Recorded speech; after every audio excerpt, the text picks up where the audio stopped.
जय गुरुदेव.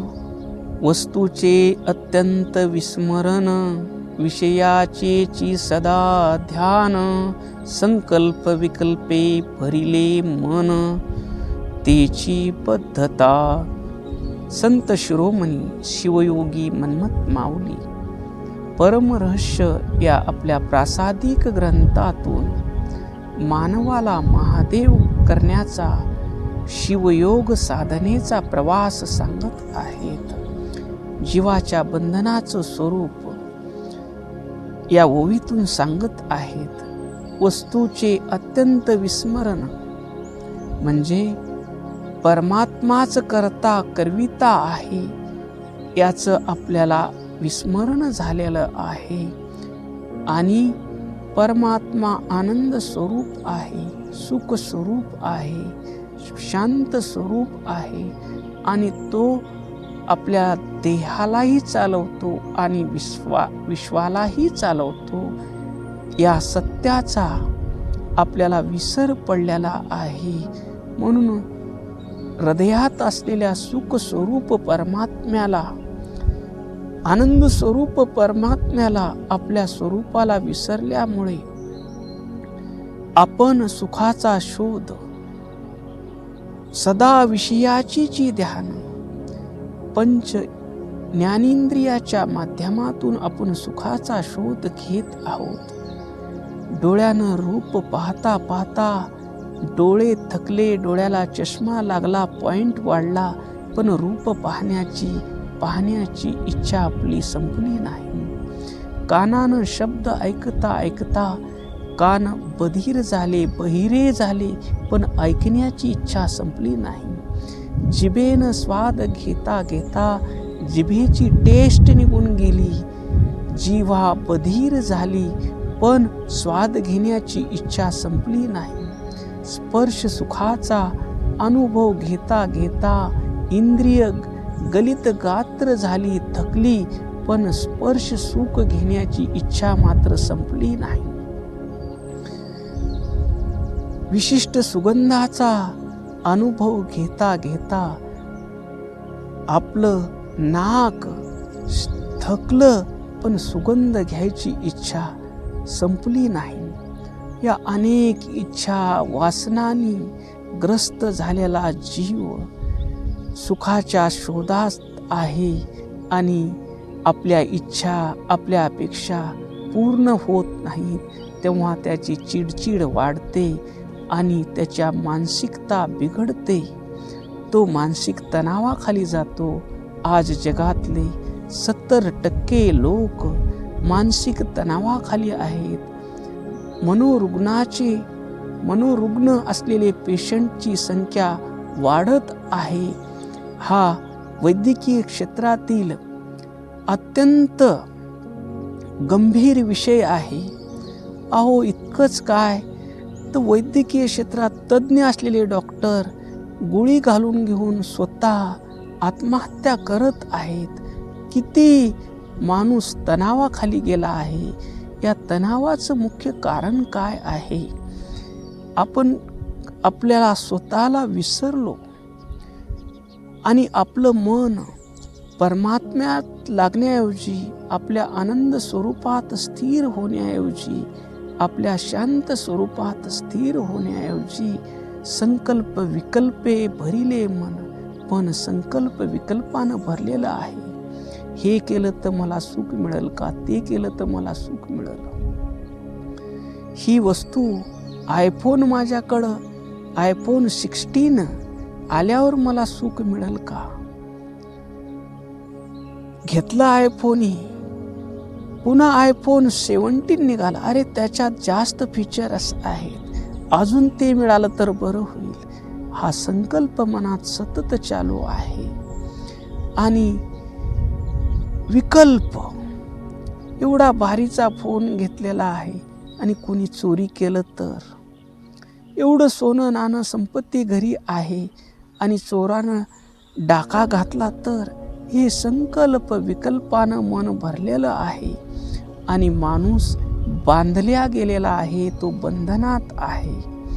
माऊलीला सांगायचं आहे, तुम्ही सुख स्वरूप आहात, तुम्ही आनंद स्वरूप आहात, तुम्ही शांत स्वरूप आहात। या गोष्टीचा तुम्हाला विसर पडलेला आहे, याची तुम्हाला नित्य अनुभूती येते। आपण झोपताना बँकेत आपल्या अकाउंटवर किती पैसे आहेत, आपली किती मजली बिल्डिंग आहे, कोणत्या शहरात आपले किती प्लॉट आहेत, आपल्याकडे किती किलो सोनं आहे, आपली पत्नी, आपली मुले, आपलं शरीर, या सर्व गोष्टीचा विसर पडतो आणि आपण झोपी जातो। त्यावेळेस आपल्याला जी शांतता प्राप्त होते, जो आनंद प्राप्त होतो, तो आपलं खरं स्वरूप आहे। आपल्याला झोप ही आपली गुरु आहे। ती आपल्याला बोध देते की हे मना, तू सगळे विचार सोडल्याशिवाय आणि तू परमानंद स्वरूप परमात्म्याचं चिंतन, त्याचं गोड शिवाय नमा हे नामचिंतन केल्याशिवाय तुला सुखाची प्राप्ती होणार नाही, तुला आनंदाची प्राप्ती होणार नाही। आपण म्हणतो माझे हृदय भुवन करा आपले सिंहासन। आपण म्हणतो हे भगवंता, माझं हृदय भुवन आहे आणि तुम्ही त्याच्यावर सिंहासन करा। पण हृदय संपुटी शिव वाट साठवावा, ऐसे वाटे जीवा सर्व काळ। परी ते हृदय भरले घनदाट, षड्रिपू ते आचाट वसती तेथे। माऊली एका अभंगात म्हणतात, प्रत्येक जीवाला वाटतं की हृदयामध्ये परमात्मा साठवावा, आनंद स्वरूप साठवावा, पण त्या हृदयामध्ये अनेक इच्छा, वासना, कामना न ते हृदय भरलेलं आहे। अनेक विकारानं ते हृदय भरलेलं आहे। तिथं षड रिपू आहेत, त्या भगवंताला तिथं जागाच नाही। यासाठी आपल्याला एक दृष्टांतातून या ओवीकडे पाहता येईल। एक विरक्त साधू एका गावात राहायचे आणि ते आपल्या ध्यान धारणेत मग्न राहायचे। भक्त जायचे, महाराज आमच्या घरी प्रसादाला या, आणि त्यांची इच्छा असली तर कधी तर जायचे, नाहीतर आपल्या पर्णकुटीमध्ये ते प्रसाद घ्यायचे। पण एक महिला सतत त्यांच्याकडे येऊ लागली, महाराज माझ्यावर कृपा करा आणि तुम्ही माझ्या घरी प्रसादाला या। मग ते म्हणले येतो थोड्या दिवसांनी। त्यावेळेस ती माऊली पुन्हा पुन्हा येऊ लागली आणि म्हणली, महाराज मी गरीब आहे म्हणून तुम्ही माझ्याकडे येत नाही का? मी रोजगार करून चांगल्या प्रतीचे गहू आणले आहेत, चांगल्या दर्जाची तांदूळ आणले आहेत, तुम्हाला बासुंदी करण्यासाठी दूध आणलेलं आहे आणि तुम्ही महाराज आज यावंच लागतं। असा त्या माऊलीनं हट्ट धरला आणि ते साधूनं सांगितलं, चल येतो चल। साधूनं ओळखलं की या माऊलीला आत्मकल्याणाच्या इच्छेनं ती येत आहे, तिला उपदेशाची इच्छा आहे।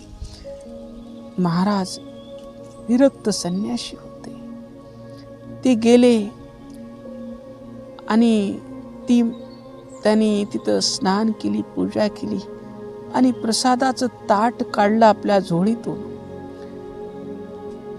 आणि त्यात वाळू माती मिसळलेली एक मुठभर त्या ताटात टाकली। टाकल्यानंतर वाढ माई जेवायला मिळाली। ती माऊली म्हणू लागली, महाराज माझी परिस्थिती नाही, मी रोजगार करणारी महिला आहे। 8 दिवसाचा पूर्ण रोजगारातून मी चांगल्या दर्जाचे गहू तांदूळ आणले आहेत, बासुंदीसाठी दूध आणलेलं आहे, तूप विकत आणलेलं आहे, आणि तुम्ही ह्या वाळू माती भरलेल्या ताटात वाडा म्हणत असाल तर माझा एवढा मेहनतीनं केलेला स्वयंपाक वाया जाईल। ते साधू म्हणाले ठीक आहे, म्हणून त्यांनी ती वाळू टाकून दिली आणि ताट धुवून घेऊन आता वाढ म्हणले.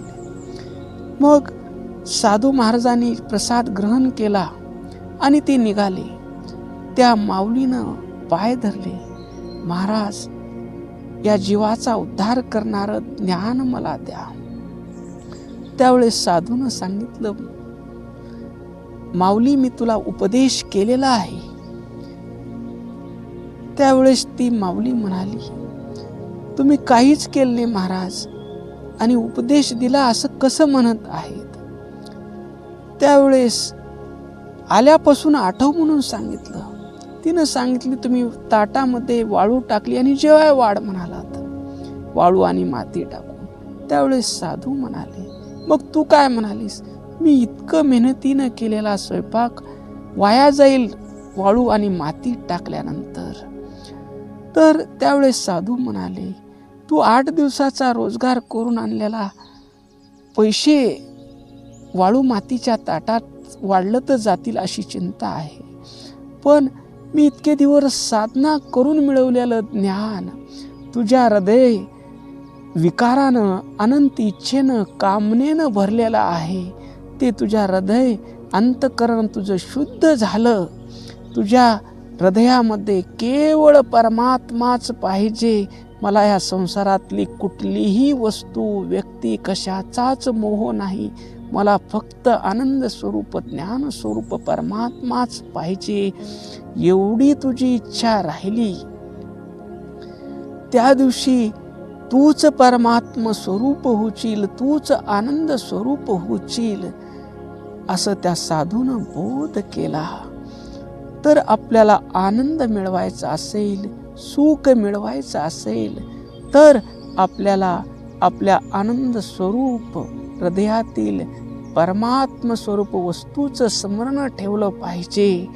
आणि सर्व विश्वाकड विषय ते झाले अवघे स्वरूप. जे जे डोळ्यानं पाहावं देवा तुझंच रूप आहे, कानानं जे जे ऐकावं देवा तुझंच गुणगान मी ऐकत आहे, जिव्हेनं त्याचंच शिवनाम वदावं, त्याचाच प्रसाद ग्रहण करावं, प्रत्येक स्पर्श हा भगवंताचाच आहे असं विषयच शिवरूप करावेत आणि मनामध्ये फक्त करता करविता परमात्माच आहे या भावामध्ये मनाचा निश्चय करावा. आपले संकल्प विकल्प सुटून जातील. संकल्प विकल्प सुटल्यानंतर आपण मुक्तच आहोत. आपलं अज्ञानाचं बंधन गळून जाईल. ओम शांती शांती शांती.